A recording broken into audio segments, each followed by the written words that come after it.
आपको आखिर में कहा था कि SN1 mechanism of nucleophilic substitution section 6.6 आप लोग देख लीजिए, और स्टीरियोकेमिस्ट्री ऑफ SN1 रिएक्शंस ये देख लीजिए। और आप में से कुछ ने ये सवाल भी फिर किया था कि ये समझ नहीं आ रहा है, शायद वो चाहते थे कि थोड़ा सा मैं एलैबोरेट कर दूं, तो हियर इट इज़।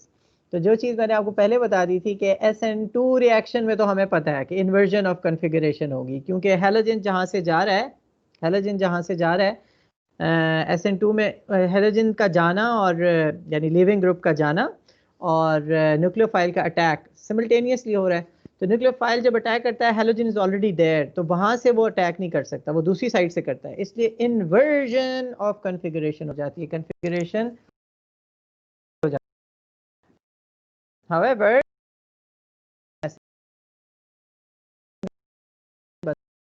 एक दफा बन जाए तो फिर उसके बाद एन उसी वही वाली कन्फिगरेशन भी रह सकती है, उसकी ऑपोजिट भी हो सकती है। तो आइडियली हम कहेंगे 50-50 कन्फिगरेशन होनी चाहिए, राइट? 50-50 इन टर्म्स ऑफ कि अगर वो ऑप्टिकली एक्टिव है तो 50% एक यानी जिस तरह वो दोनों स्टीरियो आइसोमर्स होते हैं ना, दो, है ना, तो वो एक जो बन सकता है उतना ही दूसरा भी।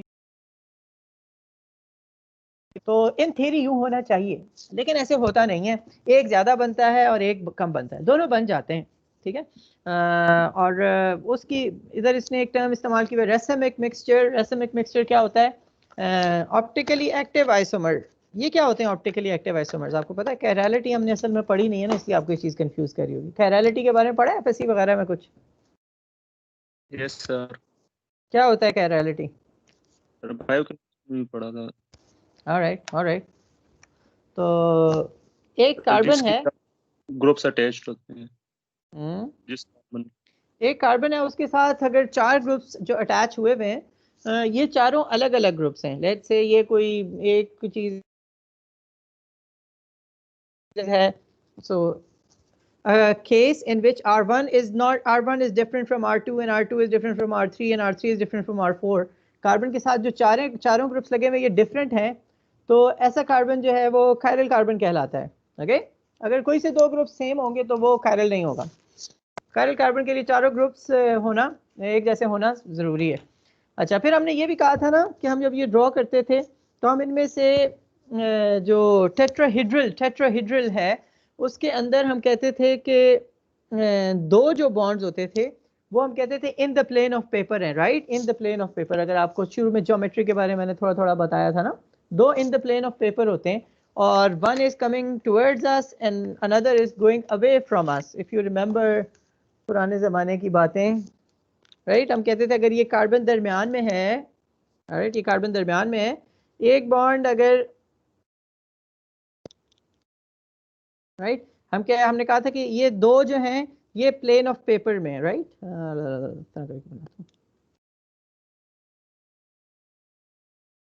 Right, in the plane of paper, यानी अगर प्लेन ऑफ पेपर और व्हाटएवर, अगर बोर्ड की हम बात करें तो in the plane of board, यानी अगर मैं और आप सामने आमने सामने बैठे हुए हैं, ये मेरी तरफ है और वो आपकी तरफ है, तो अगर दरमियान में कार्बन है यहाँ पर, उसका एक बॉन्ड ये और एक बॉन्ड ये है, ये ना तो आपकी तरफ आ रहा है ना मेरी तरफ आ रहा है, राइट? और इसी तरह ये वाला भी ना मेरी तरफ आ रहा है ना आपकी तरफ आ रहा है, राइट? इट्स जस्ट लाइक इस तरह से, राइट?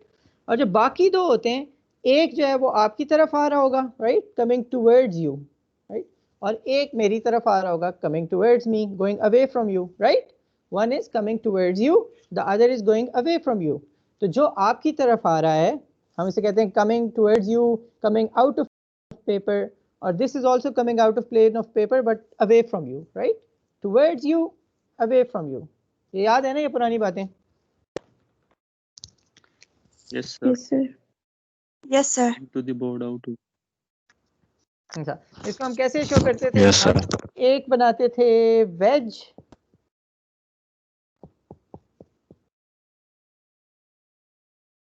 और एक हम बनाते थे डॉटेड लाइन, याद है? ऐसे? Yes sir. Yes sir. Alright, तो जब हम कहते हैं ना अवे फ्रॉम यू और अवे टुवर्ड्स यू, तो हम ये कहेंगे कि अगर इन्वर्जन ऑफ कन्फिगरेशन होती है तो इसका मतलब ये कि अगर halogen was coming towards you, तो उसके बाद जो चीज़ लगेगी आकर न्यूक्लियोफिलिक अटैक के बाद वो जो भी आयन होगा उसकी बेसिस पे ना, वो हाइड्रोक्साइड हो सकता है, वो एजाइड हो सकता है, वो आइडाइड हो सकता है, वो हमने पूरी लिस्ट रिएक्शंस की देखी थी। उनमें से जो भी होगा, अगर SN2 है तो अगर halogen was coming towards you तो this one is going away from you, right, inversion of configuration हो रही है। तो अगर ये ऑप्टिकली एक्टिव मॉलिक्यूल था यानी कायरल कार्बन थी बीच में, तो वो जो इसको हम नोटेशन जो देते हैं ना प्लस और माइनस वाली या R और S वाली, ठीक है, ये हमने कायरलिटी की नहीं है ना, पूरी तफसील से पढ़ी नहीं है, इसलिए इसको नेक्स्ट सेमेस्टर में हम देखेंगे तफसील से। लेकिन बस इतना आप जहन में रखिए कि अगर SN2 में अगर एक R था तो दूसरा S हो जाएगा, इन्वर्जन ऑफ कन्फिगरेशन, राइट। वो लाइट को एक तरफ कोई रोटेट करता है, दूसरी तरफ करता है। फॉर द टाइम बीइंग ये RS नॉमेनक्लेचर ज़रा तफसीली है ना, अभी इसको छोड़ देते हैं। तो लेकिन SN1 में जब कार्बोकैटायन बनता है तो होता ये है कि कार्बोकैटायन जब बनता है तो उस कार्बन के कितने बॉन्ड्स होते हैं जब पॉजिटिव चार्ज होता है? तो 3 bonds. 3 बॉन्ड्स होते हैं, राइट। 4 थे ना, हेलोजन चला गया, लिविंग ग्रुप चला गया, अब 3 रह गए। और अगर आपको याद हो तो हमने कहा था कि वो जो 4 बॉन्ड्स होते हैं तो वो टेट्राहेड्रल था ना, टेट्राहेड्रल जो अभी हमने टेट्राहेड्रॉन बनाया था जिसमें 2 बॉन्ड्स आपकी तरफ, 2 मेरी तरफ, एक आपकी तरफ एक मेरी तरफ और 2 प्लेन ऑफ पेपर में थे। लेकिन जब 3 कार्बन बॉन्ड्स बनाता है तो all 3 are in the plane of paper, right, something like this, right. ये सारे, none of them is coming towards you or away from you, right? All of them are in the plane of paper. You get this? सब Yes, एक ही sir. Plane में, Yes, 120 sir. Degrees का angle है। और जब Yes, सब sir. एक ही plane में होते हैं, ठीक है, तो फिर ऑप्टिकल एक्टिविटी वाली बात फिर नहीं रहती, ठीक है, because they are in the same. तो फिर लेकिन जब वो न्यूक्लियोफाइल अटैक करेगा फिर से 4 बॉन्ड बन जाएंगे तो वो दोबारा ऑप्टिकली एक्टिव हो सकता है। तो वो डिपेंड करेगा कुछ चीज़ों के ऊपर कि रेसिमिक मिक्सचर बन रहा है या इन्वर्जन, कुछ ना पार्शियल इन्वर्जन हो रही है या नहीं हो रही। रेसिमिक मिक्सचर इसको कहते हैं कि देखें, अब ये 3 बॉन्ड्स थे ना, ये प्लेन ऑफ पेपर में थे। अब वो जो चौथा आके बाद में जो न्यूक्लियोफाइल अटैक कर रहा है तो वो इस तरफ भी आके लग सकता है और इस तरफ से भी आके लग सकता है। It could come towards you और अवे फ्रॉम यू, राइट, दोनों हो सकती है, 50-50 पॉसिबिलिटी है। तो अगर जितना ये वाला बनता है उतना ही ये भी बनता है, यानी ऑप्टिकल एक्टिविटी एक की जितनी, एक आइसोमर की जितनी है दूसरी की ऑपोजिट है ना, दोनों की ऑपोजिट है। तो दोनों अगर इक्वल अमाउंट में बन रहे हैं तो नेट ऑप्टिकल एक्टिविटी कितनी होगी? 0, राइट, एक दूसरे को कैंसिल कर देगा। यानी एक मिक्सचर ऑफ आइसोमर्स बन रहा है, स्टीरियो आइसोमर्स का मिक्सचर बन रहा है। एक लाइट को एक डायरेक्शन में रोटेट कर रहा है, दूसरा दूसरी डायरेक्शन में रोटेट कर रहा है, और चूंकि दोनों की क्वांटिटीज इतनी है तो नेट रिजल्ट ये होगा कि ओवरऑल ऑप्टिकल एक्टिविटी 0 होगी।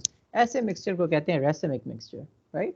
तो हम ये कहेंगे इन थियरी रेसिमिक मिक्सचर बनना चाहिए SN1 मैकेनिज्म में, लेकिन रेसिमिक मिक्सचर बनता नहीं है, कुछ ना कुछ पार्शली एक आइसोमर प्रेफर्ड होता है as compared to other, right. अब वो क्या है कि क्या वो फैक्टर्स हैं, just leave it for now, alright. बस इतना ध्यान में रखिए कि रेसिमिक मिक्सचर बनना चाहिए लेकिन it doesn't in theory. Why? जब हम डिस्कस करेंगे स्टीरियोकेमिस्ट्री होपफुली नेक्स्ट सेमेस्टर इंशाल्लाह, तो हम इसको ज़्यादा तफसील से देखेंगे। ऑलराइट, इसके बाद सेक्शन 6.8 है कार्बोकैटायन रीअरेंजमेंट्स इन SN1 रिएक्शन। जस्ट बस इसको अभी छोड़ दीजिए, हमारे अभी का जो वो है जो आ रहा है beyond our scope for the time be. उसके बाद सेक्शन 6.9 है, इसको हम बस इतना देख लेते हैं कि ये बता रहा है कि सॉल्वेंट्स का क्या इफेक्ट होता है रेट ऑफ इलेक्ट्रोफिलिक सब्स्टिट्यूशन पर, राइट। तो और किस किस्म के सॉल्वेंट्स फिर अडॉप्ट किए जाएंगे न्यूक्लियोफिलिक सब्स्टिट्यूशन में, इसका भी इससे ताल्लुक़ है। तो let's consider the first factor which is classes of solvents. तो we कह रहे हैं टेबल 6.3 में नंबर ऑफ सॉल्वेंट्स की लिस्ट दी हुई है जो न्यूक्लियोफिलिक सब्स्टिट्यूशन में हैं, इस्तेमाल होते हैं, और उनको दो तरह से क्लासिफाई किया हुआ है। एक ये कि क्या वो प्रोटिक हैं या ए प्रोटिक है, और दूसरा ये कि वो पोलर हैं या नॉन पोलर हैं। पोलर नॉन पोलर तो आपको पता होना चाहिए just by looking at the structure. अभी तक हमने जो कुछ पढ़ा है उसकी रोशनी में अगर आप 6.3 में देखें, table 6.3 on the next page 228, तो देखिए वाटर, वाटर के बारे में क्या ख्याल है, ये पोलर है होगा? Polar. Yes, sir. Yes sir polar. Water polar क्यों होता है? पोलर है क्यों? वाटर क्यों पोलर होता है? Electronegativity ऑक्सीजन difference के between दो, H and बिल्कुल O. दो, बिल्कुल बिल्कुल बिल्कुल। उसके बाद है फॉर्मिक एसिड, ये पोलर होगा? इसे इधर साइड पे लिखो, वजह बतानी है आपने। तो उसके वाटर से कम है ये पोलर, लेकिन वैसे पोलर है, बहुत पोलर है। क्यों जी? सर एक मॉलिक्यूलर डायपोल मोमेंट एग्जिस्ट कर रही है। और पोलैरिटी क्यों, हाँ वो क्यों एग्जिस्ट कर रही है, यही तो अगला सवाल है ना सर सामने। वो कार्बन ऑक्सीजन बॉन्ड की वजह, इलेक्ट्रोनेगेटिव डिफरेंस की वजह से। ऑक्सीजन हाइड्रोजन बॉन्ड की वजह से, राइट? एक तो यस वो सर और डिफरेंस मेन, ठीक है, एक तो ऑक्सीजन हाइड्रोजन बॉन्ड है, उसमें वाटर की निस्बत ये कम पोलर क्यों है? क्योंकि वाटर में तो ऑक्सीजन हाइड्रोजन के दो बॉन्ड्स है ना, राइट? इसमें ऑक्सीजन हाइड्रोजन का एक बॉन्ड है, राइट? तो उतना पोलर नहीं है जितना वाटर है, लेकिन बहरहाल ये भी पोलर है, काफ़ी पोलर है। उसके बाद डाइमेथिल सल्फ ऑक्साइड, अब इसमें ऑक्सीजन के डायरेक्टली किसी हाइड्रोजन या कार्बन से बॉन्ड है ही नहीं, ऐसे ही है ना? तो लेकिन सल्फर पॉजिटिवली चार्ज का दो कार्बन से बॉन्ड है, तो इसका मतलब है वो पोलर तो होगा ना। सल्फर वैसे ही ऑक्सीजन वाले ग्रुप, तो मतलब ज़्यादा इलेक्ट्रोनेगेटिविटी वाला है, ऊपर से उसके ऊपर पॉजिटिव चार्ज है, तो इसका मतलब है ज़्यादा पोलर हो, ज़्यादा इलेक्ट्रोनेगेटिव हो जाएगा, और वो फिर कार्बन से इलेक्ट्रॉन्स विड्रॉ करेगा, तो ये भी काफ़ी पोलर होगा, ठीक है? डाइमेथिल सल्फ ऑक्साइड, ठीक है? लेकिन उनकी निस्बत कम होगा ऊपर वाले दोनों की निस्बत, क्योंकि किसी ऑक्सीजन का डायरेक्टली हाइड्रोजन के साथ बॉन्ड नहीं बना हुआ, ठीक है? एक तो सल्फर का है और सल्फर का भी कार्बन के साथ है। फिर एसिटोनाइट्राइल, इसमें भी देखिए, इसमें अब ऑक्सीजन तो है ही नहीं, अब ऑक्सीजन ज्यादा इलेक्ट्रोनेगेटिव था। इधर इलेक्ट्रोनेगेटिव एटम कौन सा है एसिटोनाइट्राइल में? नाइट्रोजन, ठीक है? और लेकिन नाइट्रोजन देखिए सबसे ज्यादा इलेक्ट्रोनेगेटिव हैलोजेंस है ना, ग्रुप 7 वाले, उसके बाद हैं ग्रुप 6 वाले, ये ऑक्सीजन सल्फर जिसमें थे ऊपर वाले सॉल्वेंट्स में जो थे, और उसके बाद फिर है ये नाइट्रोजन, राइट? तो लेकिन नाइट्रोजन का कार्बन के साथ ट्रिपल बॉन्ड बना हुआ है, तो इस वजह से वो काफ़ी, यानी कि कार्बन के जो वो दो 5 बॉन्ड्स हैं इसमें, राइट? ट्रिपल बॉन्ड है इसकी वजह से, तो ये भी पोलर होगा, लेकिन इतना पोलर नहीं होगा, ऊपर वालों की तरह का पोलर नहीं है। फिर उसके बाद है एन डाइमेथिल फॉर्मामाइड, ठीक है? और फिर मेथनॉल, और फिर आखिर में एसिटिक एसिड। तो ये सारे पोलर हैं, सारे पोलर हैं, मतलब ऐसे नहीं है कि नॉन पोलर, मतलब बिल्कुल ही नॉन पोलर सॉल्वेंट जिस तरह के होते हैं ना, तो यानी जैसे जैसे क्लोरोफॉर्म है, ठीक है, जैसे डाइक्लोरोमेथेन है, ठीक है, Benzene, sir. जैसे बेंजीन है, वो बिल्कुल पोलर सॉल्वेंट्स है, ये वैसे नहीं है, उनकी निस्बत सारे ये रिलेटिवली पोलर हैं, लेकिन इनमें भी सबसे ज़्यादा पोलर वाटर है, और फिर इस तरह से नीचे होते जा रहे हैं। अच्छा, एक और चीज़ जो आप नोट करेंगे, ये स्ट्रक्चरल फार्मूला के बाद वाला जो कॉलम है, इसमें क्या लिखा हुआ है?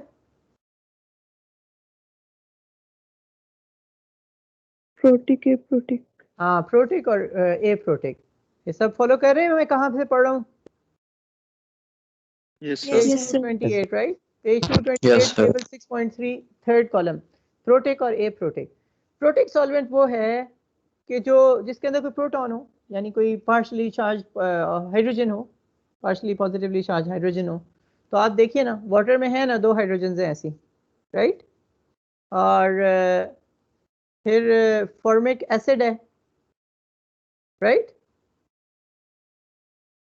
फॉर्मिक एसिड Yes, में sir. भी है ना, ये जो ऑक्सीजन के साथ जो बॉन्ड Yes, बना sir. हुआ है हाइड्रोजन का। अच्छा, तो ये दोनों Yes. प्रोटिक हो गए, क्योंकि ये प्रोटॉन रिलीज करते हैं, राइट? प्रोटॉन रिलीज, और प्रोटॉन ऑर्गेनिक केमिस्ट्री में हमने पढ़ा था, हाइड्रोजन के ऊपर पॉजिटिव चार्ज हो तो उसको कहते हैं। अच्छा, डाइमेथिल सल्फोक्साइड में कोई ऐसा हाइड्रोजन नहीं है जो कि बहुत इलेक्ट्रोनेगेटिव एटम से बॉन्डेड हो। हाइड्रोजन हैं, 6 हाइड्रोजन हैं, लेकिन वो मेथिल ग्रुप्स में, और उनका बॉन्ड कार्बन के साथ बना हुआ है, राइट? तो ये ए प्रोटिक है, डाइमेथिल सल्फोक्साइड। इसी तरह एसिटोनाइट्राइल, इसमें भी देखिए 3 हाइड्रोजन हैं, लेकिन तीनों का बॉन्ड किसके साथ बना हुआ है?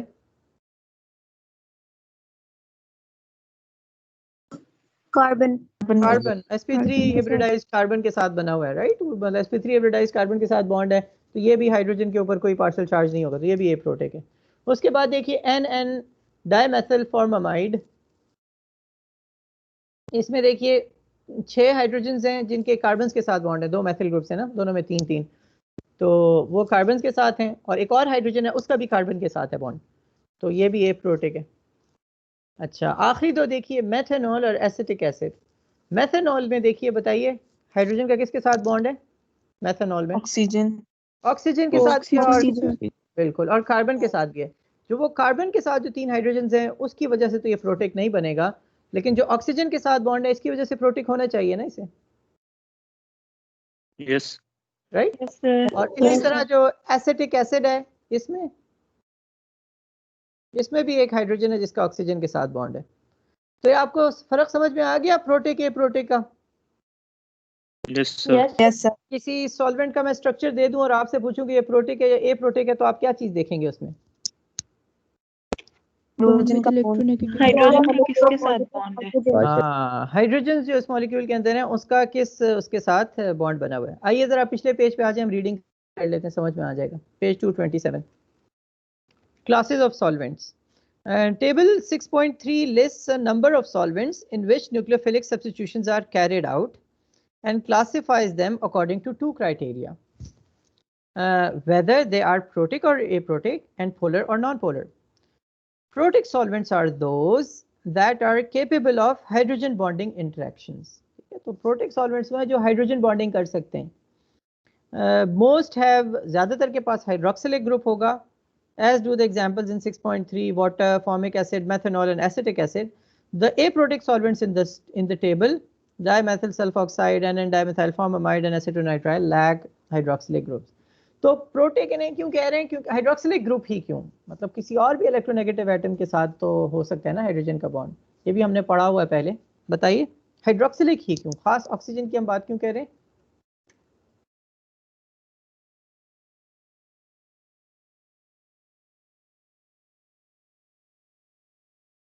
सर क्योंकि जो हाइड्रोजन बॉन्डिंग होती है वो प्रोमिनेंटली वाटर में देखी जाती है। हाँ, लेकिन क्यों वाटर में क्यों ज़्यादा देखी जाती है, क्या वजह क्या है इसके पीछे? ये बात ठीक है आपकी, इसलिए कि हाइड्रोक्सिलिक ग्रुप में हाइड्रोजन बॉन्डिंग का डोनर भी है और एक्सेप्टर भी है, राइट? हाइड्रोक्सिलिक ग्रुप के अंदर H भी है और O भी है। O जहाँ पे इलेक्ट्रॉन्स डोनेट करेगा किसी पार्शियली पॉजिटिवली चार्ज हाइड्रोजन को, वहाँ पे हाइड्रोजन किसी पार्शियली नेगेटिवली चार्ज चीज से भी इंटरेक्ट करेगा। 2 चीजें जो हाइड्रोजन बॉन्डिंग में पार्टिसिपेट करेंगी, राइट? ऑक्सीजन दूसरे मॉलिक्यूल के हाइड्रोजन से और हाइड्रोजन दूसरे मॉलिक्यूल के ऑक्सीजन से। लेकिन जिस तरह अल्काइल हैलाइड्स हैं उसमें ऐसे नहीं था। देखिए ना, अल्काइल हैलाइड्स में क्या होता है, एक हैलोजन लगा होता है, वो ऑक्सीजन से ज्यादा इलेक्ट्रोनेगेटिव है, लेकिन हैलोजन का कोई हाइड्रोजन से बॉन्ड होता है अल्काइल हैलाइड्स में? No sir. नहीं होता ना, उसका कार्बन के साथ बॉन्ड होता है, राइट? तो हाइड्रोजन बॉन्डिंग में इसीलिए वो ज्यादा पार्टिसिपेट नहीं करता। तो अगर आपको याद हो, जब हम पढ़ रहे थे पुराने जमाने में अल्काइल हैलाइड्स और अल्कोहल्स का कंपैरिजन, उसमें हमने पढ़ा था कि अल्कोहल्स का मेल्टिंग पॉइंट और बॉइलिंग पॉइंट बहुत ज्यादा होता है बनिस्बत अल्काइल हैलाइड्स के, और उसकी वजह यही थी कि ऑल्दो हैलोजन ज्यादा इलेक्ट्रोनेगेटिव है, लेकिन उसके अंदर हाइड्रोजन बॉन्डिंग उतनी नहीं है जितनी अल्कोहल्स के अंदर है, और बड़ा डिफरेंस था, 70-80 डिग्रीज का डिफरेंस आ रहा था, है ना, कॉरेस्पॉन्डिंग अल्कोहल्स और अल्काइल हैलाइड्स में। ठीक है, ये समझ में आ गई आपको बात? तो द पोलैरिटी, तो एक तो ये प्रोटिक एप्रोटिक वाली बात होगी। अभी आखिरी पैराग्राफ में पढ़ रहा हूँ, पेज 227 का। The polarity of a solvent, अब प्रोटिक एप्रोटिक हो गया, अब पोलैरिटी की बात कर रहे हैं। The polarity of a solvent is related to its dielectric constant, which is a measure of the ability of a material to moderate the force of attraction between oppositely charged particles. The standard dielectric is a vacuum assigned a value epsilon of exactly 1. Randomly हमने कहा हुआ है, अगर vacuum होगा तो epsilon उसकी 1 value होगी, ठीक है? To which the polarities of other materials are then compared. The higher the dielectric constant, the better the medium is able to support separated positively and negatively charged species. Solvents with high dielectric constants are classified as polar solvents, those with low dielectric constants are non-polar. Simply speaking, बात ये है जो polar होगा ना जितना ज़्यादा, वो like dissolve like, हमने ये प्रिंसिपल पढ़ा था ना, राइट, कि पोलर सॉल्वेंट पोलर सोल्यूट्स को ज़्यादा आसानी से डिजॉल्व करेगा और non polar solvent non polar solutes को। तो ऐसा क्यों होता है? जो सॉल्वेंट ज़्यादा पोलर होता जाता है उसका डाइलेक्ट्रिक कांस्टेंट बढ़ता जाता है, यानी चूंकि वो उसमें खुद सेपरेशन ऑफ चार्जेस होती है ना पोलर सॉल्वेंट में, इसलिए वो ऐसे सोल्यूट्स को भी ज़्यादा बर्दाश्त कर सकता है जिनके अंदर सेपरेशन ऑफ चार्जेस हो। इसलिए पोलर सॉल्वेंट पोलर सोल्यूट्स को ज़्यादा आसानी से डिसॉल्व कर सकते हैं। ये रीज़न समझ में आया आपको? कोई रिपीट करेगा अगर समझ आई तो? सर अगर सॉल्वेंट खुद पोलर होता है तो फिर क्योंकि उसकी खुद सेपरेशन ऑफ चार्जेस हो रही है, इसलिए जिस सॉल्यूट में भी सेपरेशन ऑफ चार्जेस हो रही है उसे बर्दाश्त ज़्यादा आसानी से कर सकेगा। हाँ बिल्कुल। क्यों? इसलिए कि जब उसमें सेपरेशन ऑफ चार्जेस का मतलब क्या है, मसलन देखिए जैसे सॉल्वेंट है ना, जैसे वाटर है, अब पोलर सॉल्वेंट की क्लासिक एग्जांपल, अब वाटर में क्या है, ऑक्सीजन है जिसके ऊपर पार्शियल नेगेटिव चार्ज है और हाइड्रोजन है जिसके ऊपर पार्शियल पॉजिटिव चार्ज है, राइट। तो अगर कोई और पोलर सोल्यूट हम इसके अंदर डालेंगे, पोलर सोल्यूट का मतलब क्या है, उसके अंदर भी partial positive partial negative charges होंगे, तो उसका जो पार्शियल नेगेटिव सोल्यूट का जो पार्शियल नेगेटिव होगा, जैसे हम कह रहे हैं कि वाटर के अंदर हम सोडियम क्लोराइड डाल रहे हैं, राइट, तो ये तो खैर पोलर तो ना हुआ लेकिन इवन आयनिक हुआ ना, उसके अंदर सोडियम पे पॉजिटिव चार्ज है और क्लोरीन के ऊपर नेगेटिव चार्ज है, राइट। तो क्या होगा, ये आप लोगों ने ना पहले पढ़ा हुआ है ना मैट्रिक एफएससी वगैरह में, कि वो ऑक्सीजन जो है वो हाइड्रोजन जो है ना, जो ऑक्सीजन हैं उसके गिर्द सोडियम के आयंस आ जाएंगे, सोडियम क्लोराइड के, और वाटर के हाइड्रोजन के गिर्द क्लोराइड के आयंस आ जाएंगे, राइट। तो वो इस तरह से वो एक नेटवर्क बन जाएगा। समझ में आ गई बात? Yes sir. Yes sir. Alright,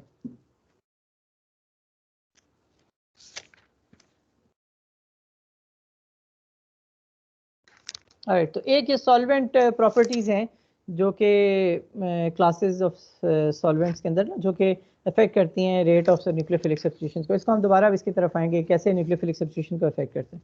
alright, solvent effects on the rate of substitution by the SN2 mechanism. ये this is now page 228, right.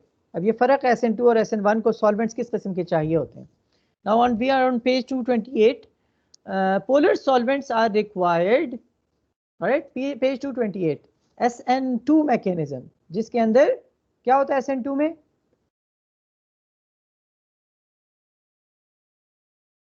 Inversion.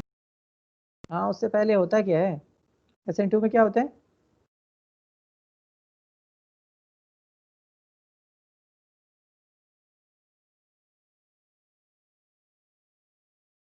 SN2 mechanism में क्या होता है, आवाज आ रही है? सर क्वेश्चन फिर से रिपीट करेंगे, आपकी बीच में कटी है थोड़ी सी आवाज। सॉरी, SN2 मैकेनिज्म में क्या होता है, मैं पूछ रहा था। सर इन्वर्जन और कॉन्फ़िगरेशन। हाँ वो तो होती है ना आखिर में, लेकिन होता क्या है SN2 मैकेनिज्म? सर कार्बोकैटायन नहीं फॉर्म हो रहा होता।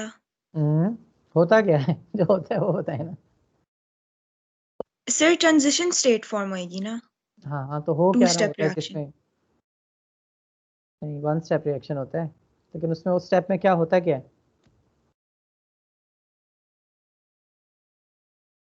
क्या स्टेप क्या है? अल्काइल हैलाइड पे एक न्यूक्लियोफाइल बॉन्ड करना, sodium ion bond. Leaving group का जाना, न्यूक्लियोफिलिक अटैक और न्यूक्लियोफिलिक अटैक और लीविंग ग्रुप का छोड़ना, हाँ ये दोनों सिमिल्टेनियसली हो रहे होते हैं, दोनों काम इकट्ठे हो रहे होते हैं, राइट। कार्बोकैटायन नहीं बन रहा, क्या हो रहा है, न्यूक्लियोफिलिक अटैक और लीविंग ग्रुप का लीव करना, right. The attack of nucleophile and the leaving process of the leaving group जो कि हैलोजन है, दोनों एक वक्त में हो रहे होते हैं। तो ये SN2 मैकेनिज्म है। इसको क्या चीजें सॉल्वेंट्स कैसे अफेक्ट करते हैं।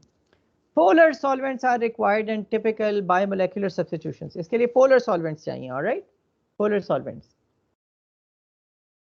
Because ionic substances such as the sodium and potassium salts cited earlier in table 6.1 are not sufficiently soluble in non-polar solvents to give a high enough concentration of the nucleophile to allow the reaction to occur at a rapid rate.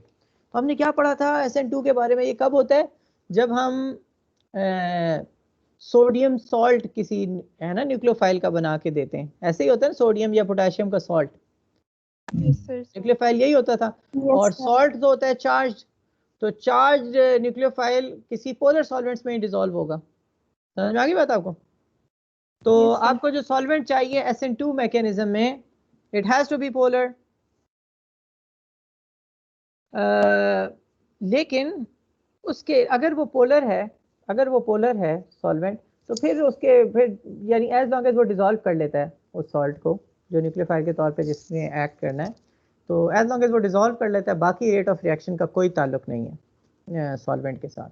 बाकी solvent कोई भी हो, कोई फर्क नहीं पड़ता। Solvent doesn't participate in and of itself in the reaction.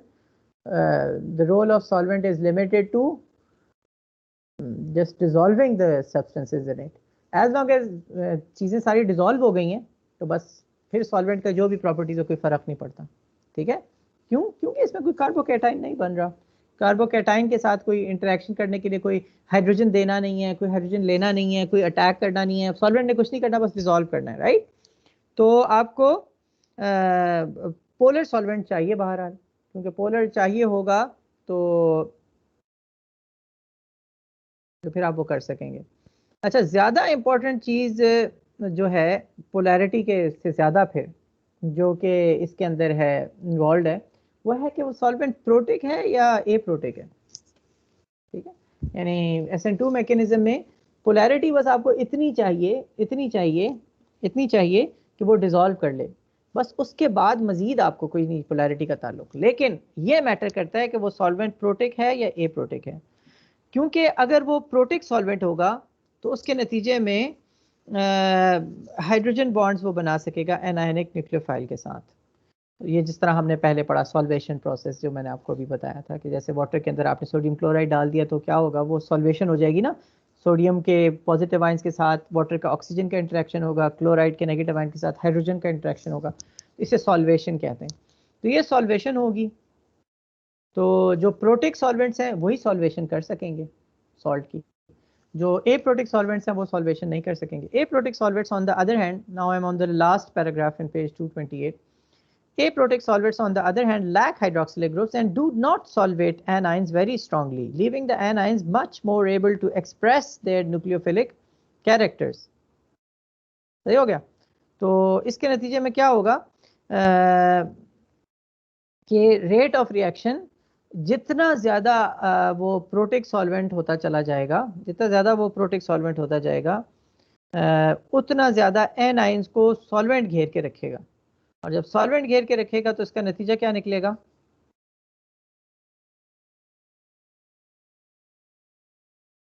Nucleophile खुद को एक्सप्रेस नहीं कर पाएगा प्रॉपर्ली। एक्सप्रेस करने का मतलब क्या है?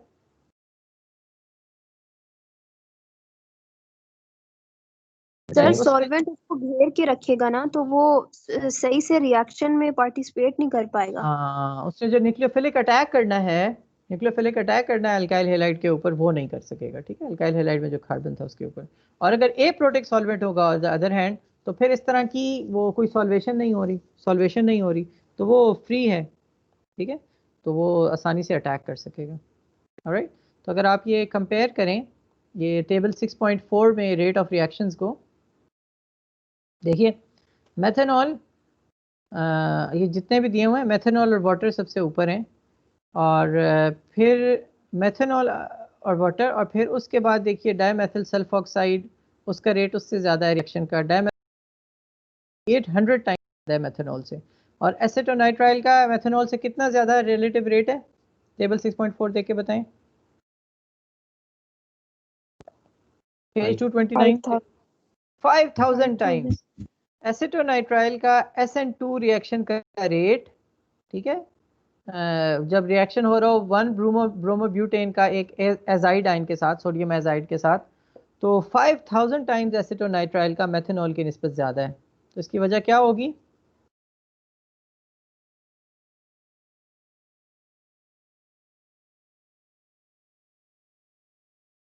क्या वजह होगी?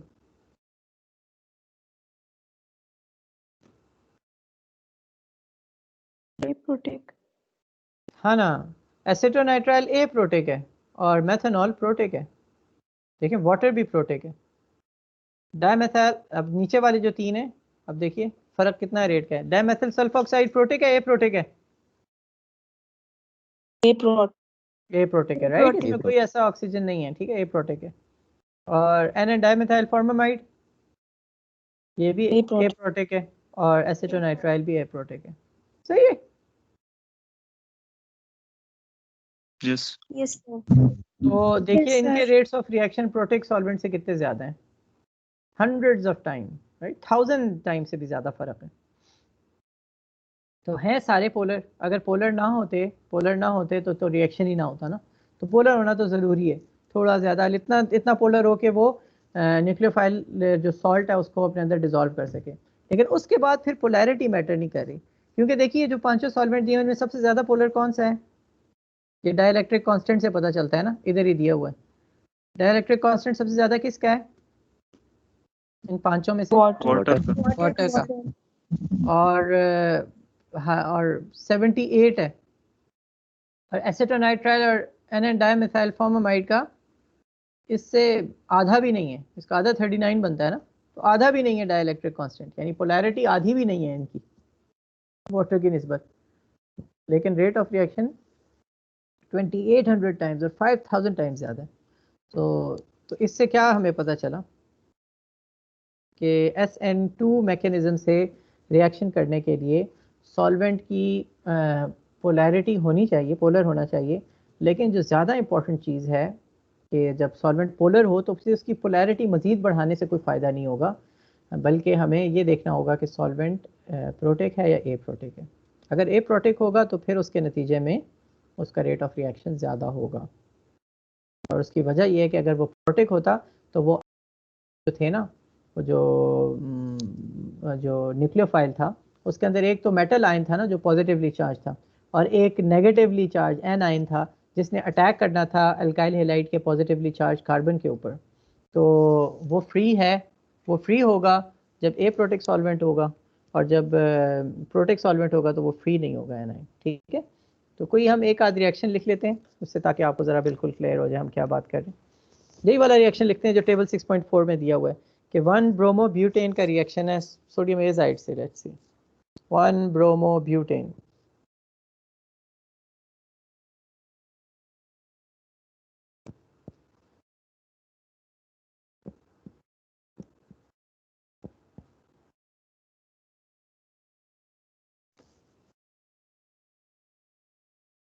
ऐसा ही है, ठीक है।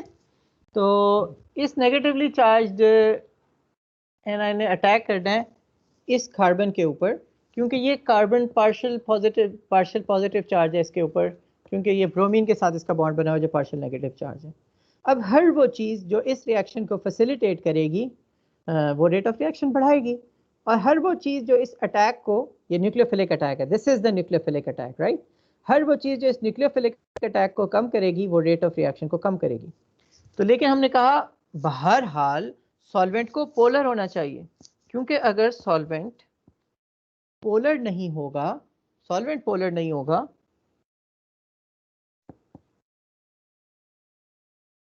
तो ये सोडियम एजाइड उसमें डिसॉल्व ही नहीं होगा। तो सोडियम एजाइड को डिसॉल्व करने के लिए पोलर सॉल्वेंट चाहिए। लेकिन पोलर बस एज लॉन्ग एज डिसॉल्व कर लिया, पोलैरिटी बढ़ाने से रेट ऑफ रिएक्शन नहीं बढ़ेगा। रेट ऑफ रिएक्शन इस चीज से बढ़ेगा कि सॉल्वेंट प्रोटिक है या ए प्रोटिक। अगर वो प्रोटिक सॉल्वेंट है तो क्या होगा कि जैसे जैसे वाटर है, अगर ये वाटर में हम डिसॉल्व करते हैं तो वाटर का जो पार्शियली पॉजिटिवली चार्ज हाइड्रोजन्स हैं इसके बॉन्ड बन जाएंगे, हाइड्रोजन बॉन्ड इस नाइट्रोजन के साथ।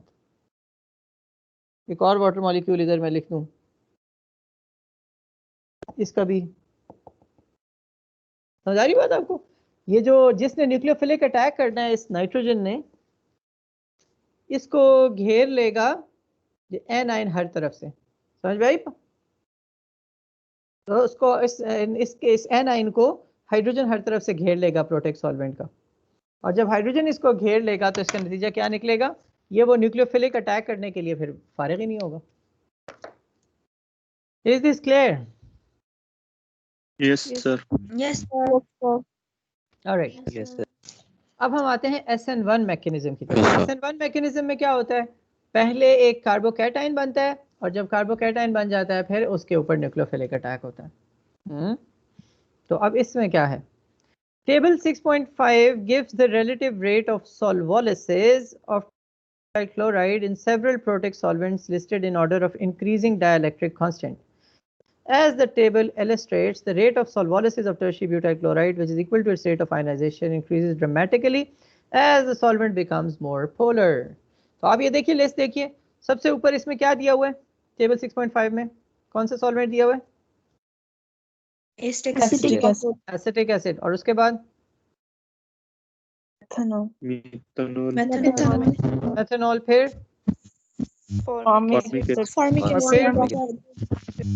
Water, right. अच्छा, ये चारों देखिए, चारों हैं प्रोटिक सॉल्वेंट्स और देखिए इनकी पोलैरिटी भी इसी तरह से बढ़ती जा रही है जिस तरतीब से लिखा हुआ है ना। सबसे कम एसिटिक एसिड की, उससे ज़्यादा मेथनॉल की, उससे ज़्यादा फॉर्मिक एसिड की, उससे ज़्यादा वाटर की। तो जो जो पोलैरिटी बढ़ती जा रही है रेट ऑफ रिएक्शन भी बढ़ता जा रहा है। देखिए मेथनॉल की निस्बत वाटर का रेट ऑफ रिएक्शन कितना ज़्यादा है? ये 150,000 डिवाइडेड बाय 4 करेंगे तो ये अबाउट कितना बनेगा? 40,000 के around, right, something like that, 37,500 times, ऐसे ही है। Yes sir. 37,500 times rate of reaction ज़्यादा है in water as compared to methanol. और जरा ऊपर SN2 में इन दोनों का कंपैरिजन देखें, कितना रेट ऑफ रिएक्शन का फर्क है?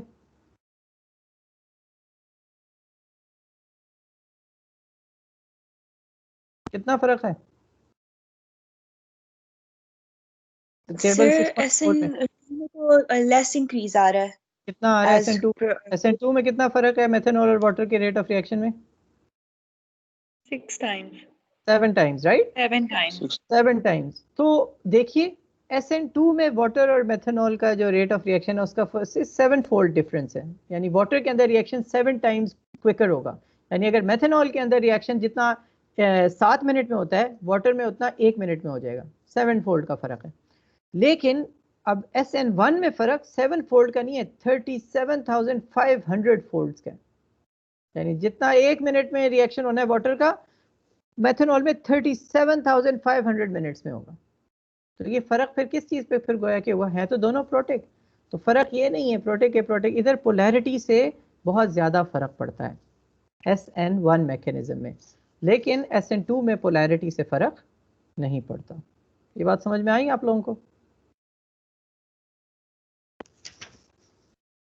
यस। Yes, sir.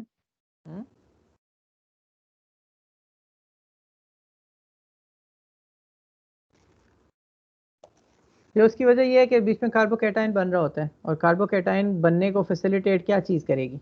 किस किस्म का सॉल्वेंट कार्बोकैटायन बनने को फैसिलिटेट करेगा? कार्बोकैटायन किस किस्म के सॉल्वेंट में आसानी से बनेगा?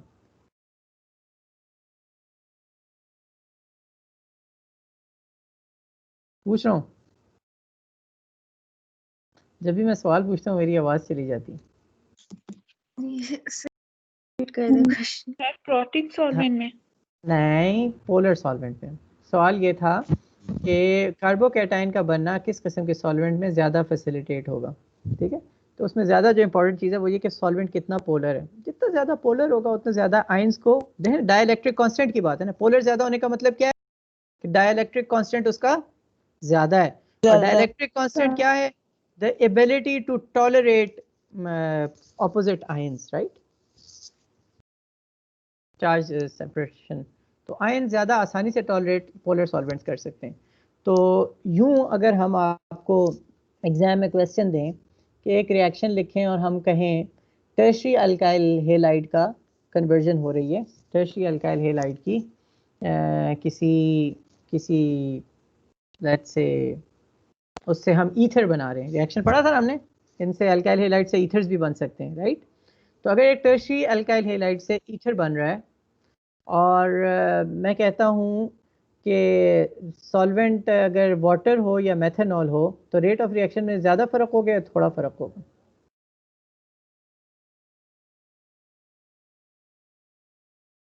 ज़्यादा फर्क है इसमें।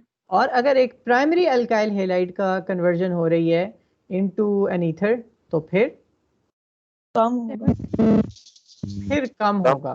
कम क्यों? थोड़ा फर्क होगा। क्यों थोड़ा फर्क होगा? क्योंकि primary alkyl halide SN2 mechanism से होगा। SN2 मैकेनिज्म के थ्रू रिएक्ट करता है और tertiary alkyl halide SN1 mechanism के थ्रू रिएक्ट करता है। Primary alkyl tertiary alkyl halide SN2 के थ्रू रिएक्ट क्यों नहीं करता? क्योंकि टर्शियरी अल्काइल हैलाइड में बल्की लीविंग ग्रुप बल्की ग्रुप लगा होता है, राइट? तो वो न्यूक्लियोफाइल अटैक नहीं कर सकता उसके ऊपर। याद आ रही हो सारी बात? तो वो बल्की ग्रुप लगा होता है, इसलिए टर्शियरी अल्काइल हैलाइड के अंदर रिएक्शन SN2 मैकेनिज्म से नहीं हो सकता। तो पहले कार्बोकैटाइन का बनना है और फिर उसके ऊपर न्यूक्लियोफिलिक अटैक होना है, यानी SN1 मैकेनिज्म होना है। समझ में आई बात? और SN1 मैकेनिज्म को जो चीज़ अफेक्ट कर रही है वो पोलैरिटी है, बहुत ज़्यादा अफेक्ट करती है। सॉल्वेंट्स की पोलैरिटी में फ़र्क है तो रेट ऑफ रिएक्शन में बहुत फ़र्क होगा, लेकिन पोलैरिटी का फ़र्क इतना मैटर नहीं करता SN1 मैकेनिज्म में, SN2 मैकेनिज्म में। सही हो गया?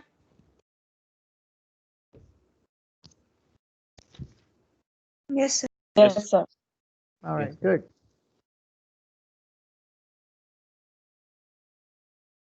अच्छा, कुछ और क्लासेस हैं कंपाउंड्स की जो अल्काइल हैलाइड्स की तरह न्यूक्लियोफिलिक सब्स्टिट्यूशंस जिनकी होती हैं।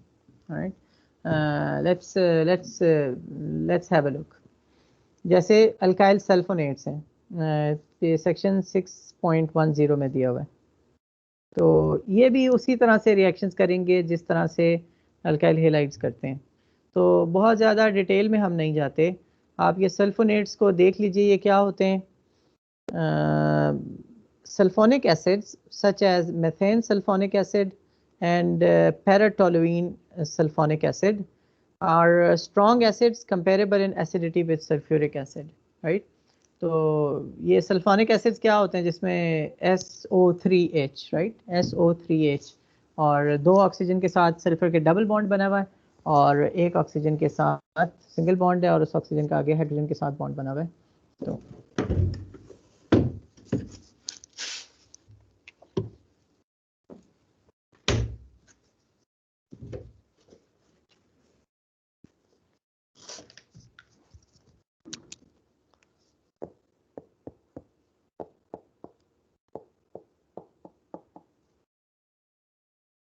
ठीक है, तो ये सल्फोनिक एसिड है, ये बहुत स्ट्रांगली एसिडिक होता है। ठीक है, बहुत स्ट्रांगली एसिडिक है क्योंकि देखिए इसमें ये सल्फर है ना, इसका ऑक्सीजन के साथ बॉन्ड बना हुआ है, 2 ऑक्सीजन के साथ डबल बॉन्ड बना हुआ है और फिर उसके बाद ये ऑक्सीजन का हाइड्रोजन के साथ बॉन्ड है। सारे इलेक्ट्रॉन्स इधर जा रहे होंगे, इसकी वजह से ऑक्सीजन बहुत स्ट्रॉन्ग इलेक्ट्रॉन विदड्रॉइंग ग्रुप वैसे ही हाइड्रोजन की निस्बत, लेकिन इस मॉलिक्यूल में चूँकि इलेक्ट्रॉन सारे उधर जा रहे हैं इसलिए और ज़्यादा इलेक्ट्रोनेगेटिव हो जाएगा और हाइड्रोजन के ऊपर बहुत स्ट्रॉन्ग पार्शियल पॉजिटिव चार्ज होगा, इसलिए बहुत स्ट्रॉन्ग एसिड है। और फिर ये कि जो नेगेटिव चार्ज आएगा ऑक्सीजन के ऊपर जब ये प्रोटॉन डोनेट कर देगा तो स्ट्रॉन्ग एसिड होने की इसकी एक वजह ये भी है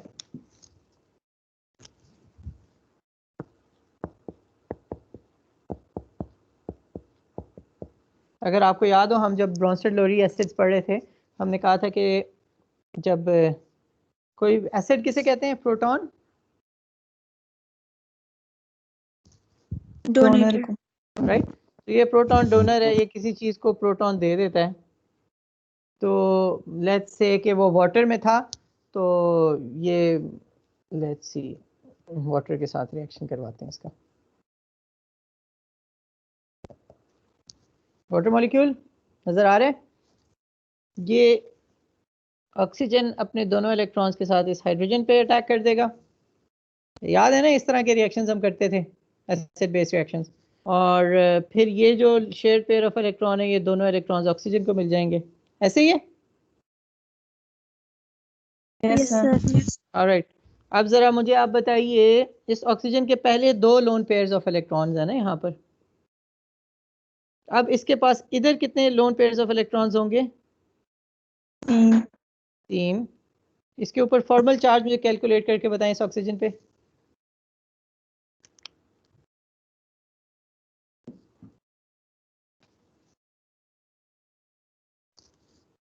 -1। -1 कैसे किया आपने? सर ऑक्सीजन के 6 वैलेंस इलेक्ट्रॉन्स माइनस और एक बॉन्ड बनाया हुआ है और 6 लोन इलेक्ट्रॉन्स हैं। तो 6 - 7 = -1। तो अब इसके ऊपर नेगेटिव चार्ज है, राइट? और हमने क्या पढ़ा था कॉन्जुगेशन के बारे में कि negative charge, single bond, double bond, ये कॉन्जुगेशन है ना, राइट? Yes sir. तो इस वजह से ये इसके आप रेजोनेंस स्ट्रक्चर्स लिख सकते हैं, इसके साथ भी है और इस ऑक्सीजन के साथ भी है। तो ये नेगेटिव चार्ज कंसंट्रेटेड नहीं होगा इस ऑक्सीजन पर, बल्कि इस ऑक्सीजन और इस ऑक्सीजन सारे उसके अक्रॉस शेयर हो रहा होगा, राइट? Yes sir. ऑलराइट। तो Yes. इसका मतलब है कि अगर ये शेयर ना हो रहा होता तो ज्यादा स्टेबल होता या अब ज्यादा स्टेबल है? जब शेयर हो रहा है शेयर हो रहा है अब ज्यादा। अब ज्यादा स्टेबल है। रेजोनेंस स्ट्रक्चर्स रेजोनेंस के बाद ज्यादा स्टेबलाइज हो जाते हैं, क्योंकि आयन एक जगह पर हो तो वो रिएक्टिव होता है। जब वो शेयर हो रहा है, एक जगह पे फोकस नहीं है चार्ज, तो वो शेयर हो रहा है, तो इसका मतलब है कि अब ज्यादा स्टेबल है। तो हम कहते हैं कि ये रेजोनेंस स्टेबलाइज्ड है।